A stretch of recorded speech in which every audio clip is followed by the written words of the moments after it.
Navigating Dietary Choices. The Case of Soy. Hello, everyone. Today, we're diving into a common phrase that might pop up in conversations about food and health. I need to avoid soy. Whether you're at a restaurant, shopping for groceries, or discussing dietary preferences, understanding this phrase can be incredibly useful.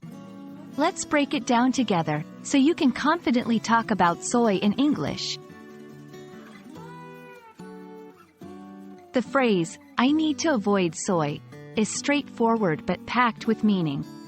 It combines a few key elements.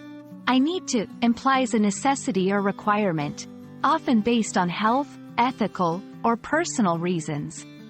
Avoid means to deliberately stay away from something. Soy refers to soybeans or products made from soybeans, like tofu, soy milk, and soy sauce. When someone says they need to avoid soy, they're essentially saying that for some reason, consuming soy products is either harmful or undesirable for them. There are several reasons someone might need to avoid soy. These include allergies. Soy is a common allergen. People with a soy allergy can have adverse reactions, sometimes severe, to soy products. Health conditions.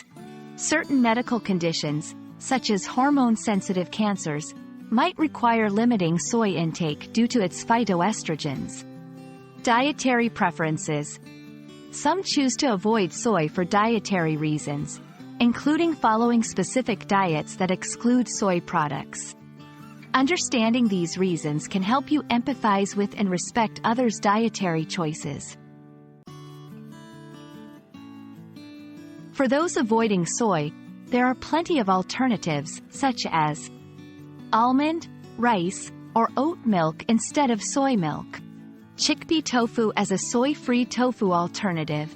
Coconut aminos as a substitute for soy sauce. Knowing about these alternatives can be helpful in conversations about food choices and dietary restrictions. That's a wrap on our exploration of the phrase, I need to avoid soy.